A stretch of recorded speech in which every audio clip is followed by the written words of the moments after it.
RCN. Le son de la différence. Complètement à l'Est sur RCN, l'invité de la semaine. On se retrouve maintenant dans la deuxième partie de cette émission avec notre invité de la semaine, François. Comment vas-tu, François ? Salut Elie, écoute, très heureux d'être ici, ça rappelle un peu ma jeunesse, on va dire. D'accord. Alors François, conseiller immobilier et ancien musicien, est-ce que tu peux te présenter, nous raconter un peu ton parcours ? Oh, depuis le début ? Ouais, ces 40 dernières années. Parcours assez atypique parce que tout est censé me passionner. J'aime beaucoup apprendre dans différents styles avec toute personne. J'ai un diplôme de pharmacien à la base. Mmh. J'ai exercé pendant 2 ans après avoir été thésé et j'ai vécu ensuite mon rêve de musicien. Mmh. Donc j'ai repris une école qui s'appelle la MAI, qui est très connue dans le coin, qui existe encore à Nancy. J'étais formé pendant 1 an en version intensive à une 30aine d'heures de cours par semaine. Et là j'ai rencontré un gars extraordinaire qui est Adrien et qui est bassiste. Et on a formé un groupe qui existe encore, qui s'appelle les Roosters. Okay. Et donc j'ai eu la chance d'être intermittent du spectacle pendant 10 ans. Et ensuite, un gros pépin de santé m'a fait arrêter ce rêve. Donc ça a été... on s'y attendait absolument pas, forcément. Et l'année dernière, il a fallu que je me remette le pied à l'étrier et que je retrouve une activité. Donc pas forcément évident. Et j'ai rencontré tout à fait par hasard un conseiller immobilier qui travaille dans le réseau Safety. Oui. J'ai rencontré quand je voulais plus ou moins acheter un bien qu'il proposait dans son catalogue. Et puis finalement, il m'a expliqué le métier et je me suis dit que ça rejoignait ce que j'aimais faire, à savoir découvrir, accompagner les gens. Oui. Et je déteste la routine, donc c'est un métier qui est très bien pour cela. Ok. Alors, est-ce qu'on peut rentrer plus en profondeur dans ton ancienne carrière de musicien ? Nous dire qu'est-ce que tu faisais en tant que musicien, qu'est-ce que vous avez fait, est-ce que maintenant on peut retrouver encore votre groupe par exemple ? Oui, bien sûr, avec grand plaisir, même s'il y a toujours un peu de frustration, hein, ouais. Parce que quand on est passionné, c'est difficile de s'en défaire. Donc moi je suis batteur, j'ai toujours touché au baril de lessive et aux casseroles quand j'étais gamin. Mmh. Et au bout de 9 ans, mes parents ont accepté de me dispenser des cours de batterie. Ils m'ont mis au piano avant, mais ils ont vu que c'était pas la même chose. Et j'avais en ligne de mire d'en devenir professionnel, mais les parents ont préféré que je fasse de vraies études, entre guillemets. Ouais. Donc j'ai obéi, et puis après, venant complètement indépendant et majeur, j'ai décidé de fermer la porte et de vivre ce rêve. Et pour être assez autonome, assez maître de la situation, j'ai formé un groupe de reprise qui s'appelle les Roosters. Okay. Donc groupe formé à Nancy, avec la base un guitariste-chanteur, un bassiste, Adrien, et moi à la batterie. Mmh. Et on a commencé à sillonner les routes de France et les pays limitrophes, la Belgique, le Luxembourg, l'Allemagne, l'Italie. Vous avez commencé ici à Nancy ? On a commencé ici, on s'est vite expatrié parce que du fait de la MAI, qui est une excellente école, oui. Il y a un vivier de musiciens extraordinaires sur Nancy. Et pour faire pour laisser des traces, ou pour comment dire, je trouve pas mes mots, pour faire sa place, pardon. Oui. On a décidé d'aller où il y avait du travail, on va dire. Okay. Et ça nous a porté au départ sur la Bretagne. Beaucoup de facilité pour aller jouer, puisque beaucoup de festivals, beaucoup de campings, etc. La réputation s'est faite là-bas. Et après, on est revenu plus ou moins dans le coin en faisant beaucoup de comités d'entreprise. On travaille énormément avec le Luxembourg. Donc, pour répondre à ta question initiale, oui, le groupe existe encore. Mmh. Je le gère de nouveau depuis 1 an. Ouais. J'ai dû l'abandonner pendant 2 ou 3 ans, mais je veux que ce groupe perdure. Il fêtera ses 14 ans cette année. Okay. Il fêtera son 700e concert professionnel. Mmh. Quand je dis ça, j'aime bien souligner, c'est-à-dire qu'on a toujours tout déclaré et c'est important dans le milieu. Voilà, donc c'est une formation qui tourne beaucoup, principalement en trio, ou parfois en quartet, c'est-à-dire qu'on rajoute un clavier dans la formule de base. Ok. Et enfin, comment maintenant t'es passé donc de musicien à conseiller immobilier entre-temps, enfin, t'as dit qu'il y avait un truc qui s'était passé, mais est-ce que, enfin, c'est pas frustrant pour toi aujourd'hui de plus faire de la musique? Si, c'est dur. C'est dur, j'ai pas le choix.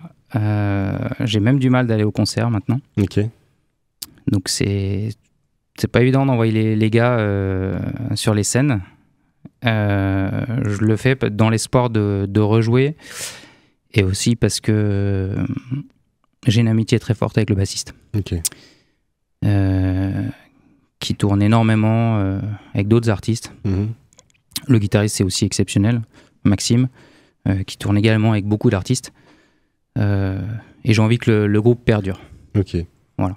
Et donc, aujourd'hui, qu'est-ce que tu fais maintenant par rapport à ce groupe-là? Qu'est-ce que tu fais pour eux, vu que tu n'es plus dans la musique directement? Je vends les concerts. Mhm. Je vends les concerts et quand le groupe est déjà pris ou que les musiciens ne sont pas disponibles, puisque je te dis, ils accompagnent d'autres artistes, Oui. j'essaye de placer d'autres gens. Je travaille avec une boîte de production qui est dans le coin également. Ok. Alors on a notre propre boîte de production qui s'appelle le Chardon des Bonheurs, Oui. qui permet d'investir sur le groupe, qui permet de faire tous les salaires des musiciens, etc. Et puis parfois je fais des collaborations avec d'autres boîtes de production. Voilà, mais c'est pas mon activité première. C'est énergivore si je le faisais vraiment Oui. à temps plein. Et ouais, il y a une petite part de frustration aussi, faut pas se le cacher. Ok. Mais du coup, si c'est pas ton activité primaire, qui s'occupe de ça quand tu fais pas justement la promotion de ce groupe? Bah en fait, il y a que moi. Mhm. Ça suffit pour l'instant, Ouais. puisque le groupe tourne moins qu'à une époque, parce qu'à l'époque, les musiciens étaient quasiment... Alors, on n'était jamais à 100%, parce qu'on s'est toujours donné le droit d'aller accompagner nos artistes pour, Ok. pour être plus performants, pour se faire plaisir également. C'est le but d'un musicien, Ouais. de jouer avec vraiment plein de gens différents, dans des cultures différentes. Mais c'était quand même le principal groupe des musiciens à l'époque. Maintenant, les musiciens sont tellement sollicités Mhm. que ça ne l'est plus, Ok. mais ils restent très attachés et voilà. Donc c'est une super base de travail pour tout le monde et ça permet aussi de faire jouer d'autres personnes, c'est-à-dire qu'on a pas mal de remplaçants dans le groupe. Mhm. Les Roosters ont employé, je sais pas, peut-être 40-50 musiciens différents depuis le début de la création, Ok. sans compter tous les techniciens qui nous ont accompagnés. J'ai pas demandé, du coup, c'est quel style de musique que vous faites, les Roosters? Alors c'est uniquement de la reprise. Mhm. Pop rock, jazz, avec un répertoire éclectique qui commence dans les années 50, Mhm. avec les bons vieux rock'n'roll, jusqu'aux nos morceaux très actuels. La force du groupe, ça a toujours été de réarranger à notre sauce. Mhm. Par exemple, quand on fait du Earth, Wind and Fire, où ils sont, je sais plus combien sur scène, presque une dizaine, je crois. On les fait en trio, on réussit à faire sonner ça, et c'est la force du groupe. Ok. C'était surprenant également. Voilà. Donc ça... Et quand tu dis que vous employez enfin, qu'il y a plein d'autres personnes qui viennent, est-ce que c'est pas compliqué pour un groupe justement de jouer quand on connaît pas forcément les nouvelles personnes qui sont là? On a des gens qui sont extrêmement professionnels, qui s'adaptent très vite. Alors dans les deux sens. Ça peut être les tauliers qui accueillent très facilement les nouveaux, Ouais. et la confiance se fait. Après, les musiciens, c'est un réseau, c'est-à-dire que souvent les musiciens sont rencontrés ailleurs, sur Ok. un autre plan. Moi-même, je faisais beaucoup de remplacements dans des groupes pour des artistes qui pouvaient m'appeler quelques semaines avant et j'ingurgitais un répertoire et je partais sur scène. C'est comme ça que j'ai eu la chance notamment de partir plusieurs fois en tournée en Angleterre. Mhm. C'est un des plus gros... Non, pas dire les plus grands souvenirs, mais ouais, c'est un très beau souvenir parce qu'il y a le challenge. Ok. Et c'est comme ça qu'on peut accompagner des gens exceptionnels. D'accord. Bah, nous allons faire une petite pause musicale. Quelle est la musique que tu aimerais faire passer aujourd'hui à la radio? Alors, tu m'as pris au dépourvu.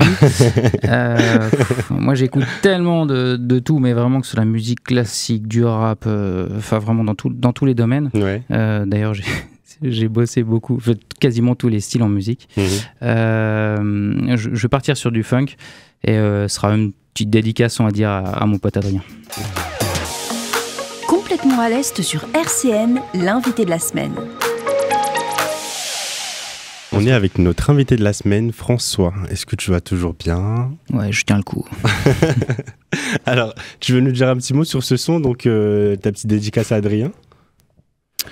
Ouais, c'est parce qu'on a travaillé pas mal de funk et puis à titre personnel, j'ai eu la chance d'accompagner un ancien sax de James Brown, Sia Wilder, qui est encore en activité, qui a aussi tourné un peu avec Michael Jackson, Earth, Wind & Fire. Ok. Voilà, donc c'était. Tu parlais tout à l'heure de. Est-ce que c'est pas dur de jouer avec des musiciens avec qui on n'avait jamais joué? Donc là, c'était assez extraordinaire puisque j'accompagnais des gens en trio avec qui j'avais déjà joué en Angleterre, sauf que j'avais jamais joué avec ce mastodonte. Et c'était un concert Cavalère-sur-Mer, je crois, dans le Var, à côté de Saint-Trope. Et ce gars, j'ai fait sa connaissance pendant le trajet. Et on n'a jamais joué ensemble. Okay. Et tout s'est fait au signe. Et voilà, donc je regardais le guitariste qui me faisait des signes pour voir où on en était. Okay. Et en plus, je parlais pas bien anglais, voire pas du tout. J'ai remédié à ça depuis. Et j'entends que Sia Wilder, donc il chantait et il jouait du sax, mais c'est vraiment un showman. D'ailleurs, je vous conseille d'aller voir des vidéos. Et il excite le public. Il y avait un gros public ce soir-là. Et puis d'un seul coup, il me montre et quitte la scène. Et là, je comprends qu'il faut que je fasse un solo. Okay. Et c'était absolument pas prévu. Et enfin voilà, moi j'adore l'improvisation. Donc génial. Parfait. Bah, du coup, après toute cette belle carrière de musicien, donc t'as dû arrêter et donc maintenant tu es conseiller immobilier. Est-ce que tu peux nous en dire plus sur ce métier et pourquoi d'ailleurs conseiller immobilier?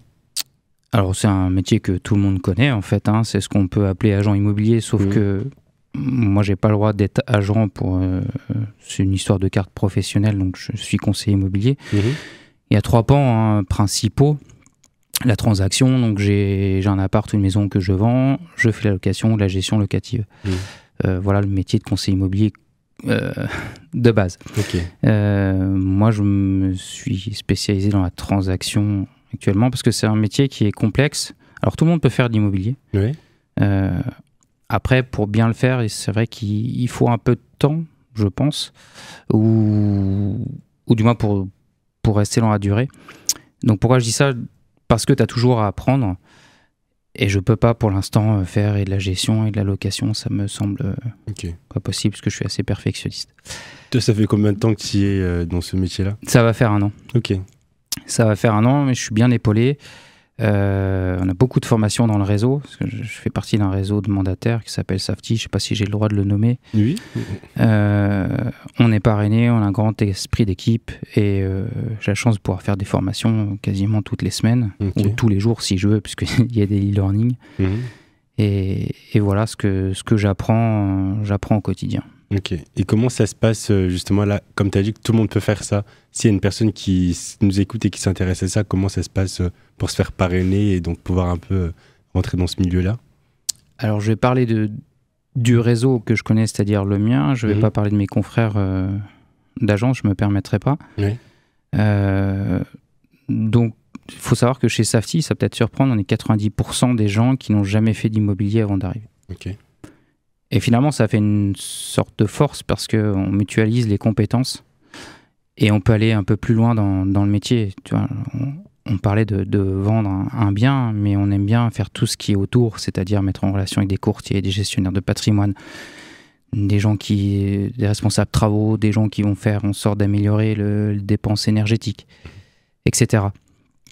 Donc chez nous, quoi qu'il arrive, on reste complètement indépendant, mais on recrute, c'est-à-dire qu'une personne, si elle est intéressée, elle peut même être en double activité. Moi, je le suis d'ailleurs, puisque je vois encore les concerts. Oui. On va la prendre sous notre aile au départ pour lui faire gagner du temps. On va l'envoyer en formation. Et puis après, on va l'intégrer dans une équipe. Alors, elle sera complètement indépendante. Elle gérera son temps comme elle le voudra. Elle ne sera pas salariée. Elle gagnera sa vie toute seule, mais elle sera en équipe, donc elle ne sera pas seule. Voilà. Ok. Quand tu parles de confrères d'agence, puisque tu parles par exemple d'autres d'autres agents immobiliers, on va dire. Ouais. Pourquoi tu parles de confrères d'agence et pas de concurrence? Parce que ça pourrait un peu s'apparenter à de la concurrence. Bah dans ce cas, on a de la concurrence partout, Ouais. quel que soit le métier. Quand j'étais musicien, j'aurais pu parler de mes confrères musiciens qui faisaient partie du groupe comme des concurrents. Non, c'est pas ma manière de raisonner. Alors il y en a qui ne veulent pas partager, mais ça, tu le verras dans tous les métiers. Je trouve que quand on aime un métier quel qu'il soit, et immobilier est vraiment est assez fascinant. Je pense que c'est pas intéressant de parler de concurrence. Okay. Et comme je te le disais, on a tellement de choses à apprendre que les autres confrères pourront toujours aussi nous apprendre. Donc voilà, c'est comme ça que je raisonne. J'ai des amis qui ne portent pas le même maillot que moi, la même couleur. Et c'est intéressant. Et moi, quand on me confie un bien, il n'y a pas de souci pour les confrères d'autres agences de m'apporter des acquéreurs. Je partage. Le but du jeu, c'est que le client, à savoir celui qui m'a confié le bien, soit satisfait à la fin, donc que son bien soit vendu dans les meilleurs délais, on dit toujours au prix du marché. Ok. Et justement, parlant de prix, comment un conseiller immobilier arrive à faire son chiffre d'affaires, son salaire, vu que là, en plus, tu travailles en indépendant? Oui, je suis complètement indépendant, je suis en auto-entreprise. Tout simplement, c'est un pourcentage sur la vente. Okay. Donc, en fonction des agences, nous, c'est ceux qui nous rémunèrent, ce sont les vendeurs. Parfois, tu verras sur l'annonce que c'est à la charge des acheteurs. Ça, chacun fait comme il veut. Mais voilà, c'est un pourcentage sur la vente qui est prédéfini quand on signe le mandat. Ok. Donc, il y a des gens qui viennent vous voir pour se faire conseiller, ou c'est vous qui allez vers les gens pour conseiller des personnes sur leurs biens immobiliers? Alors là, c'est pareil, ça dépend de la notoriété que tu as. Il y a des agences sur Nancy qui travaillent très très bien, qui ont pignon sur rue, et je pense que les gens viennent tout seuls.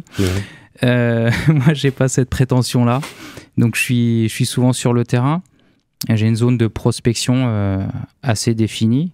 D'ailleurs, j'y suis presque. C'est sur Maxéville. Alors, Maxéville étant grand, c'est plutôt le bas de Maxéville, pas le haut. Donc, je fais du porte-à-porte. Alors, il faut aimer les gens. Il faut aimer discuter. C'est pas toujours évident.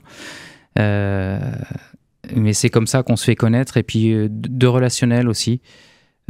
Nous, chez Safety, on rémunère nos apporteurs d'affaires, c'est-à-dire qu'une personne qui entend parler d'un bien à vendre n'importe où en France, si elle nous met en relation avec le futur vendeur, elle touchera 10% de nos honoraires. Donc, ça fait en moyenne chez nous 800 €, ce qui est pas mal. Puis si la personne ne le souhaite pas, libre à elle de le redonner à une asso. Voilà, c'est normal. Les gens nous aident, donc c'est une rétribution qui est totalement normale. Voilà, donc le relationnel joue beaucoup. De toute façon, c'est un métier de relation. Et après, le bouche-à-oreille se fait tout seul. Un agent qui gagne, ou un conseiller immobilier qui gagne bien sa vie, c'est une personne performante.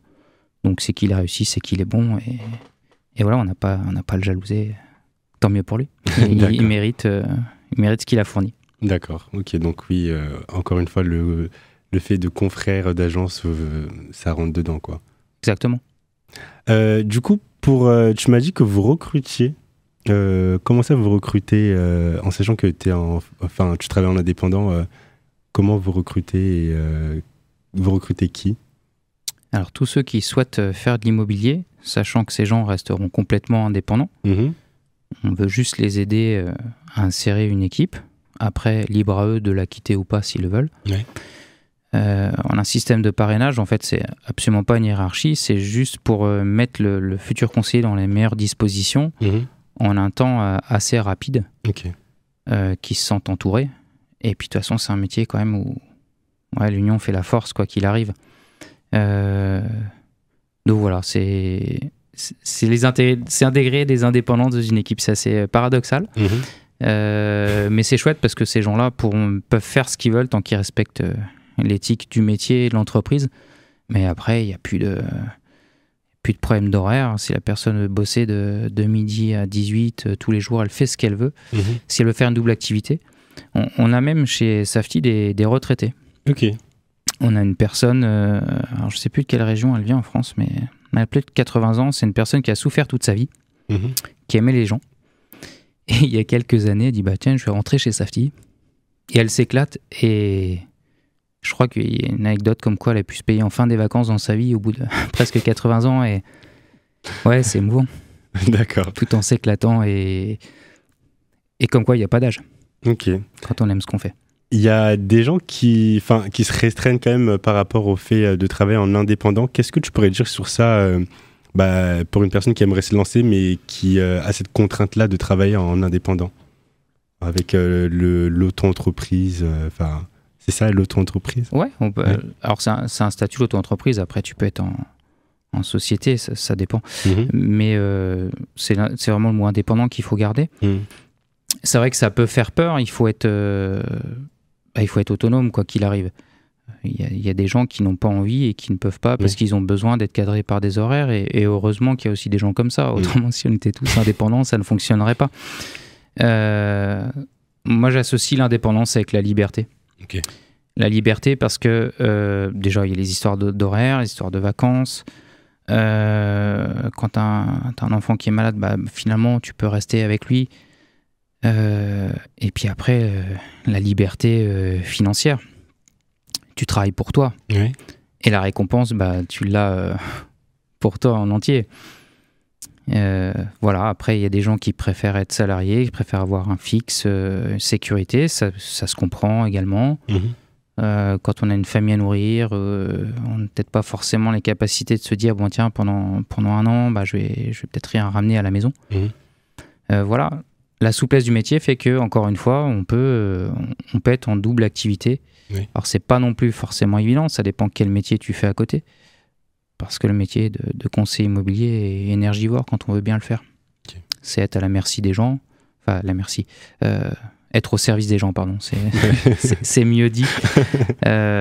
Voilà, si on n'aime pas être au service des gens, il faut changer, faut pas venir. D'accord. Mais après, quand tu viens à goûter, généralement, la liberté, pas forcément l'immobilier, mais l'indépendance, très souvent, n'a pas de prix, quoi. D'accord. Nous arrivons malheureusement bientôt à la fin de cette émission. Est-ce que tu as un dernier mot à nous dire à nos auditeurs?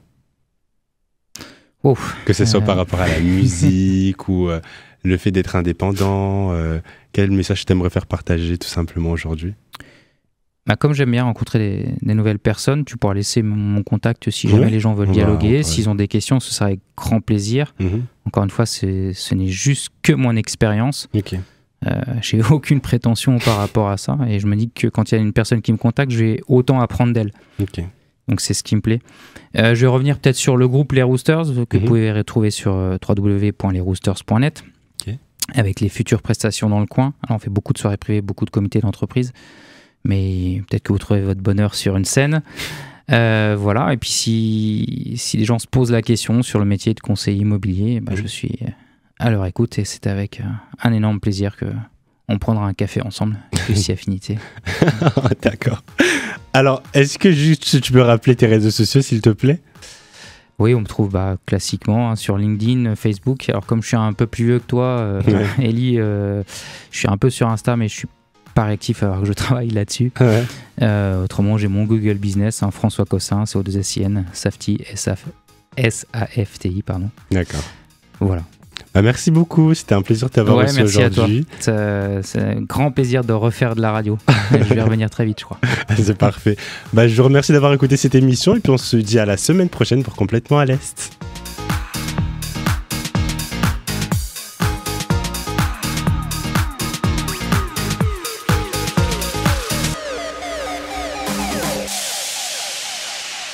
RCN. Le son de la différence.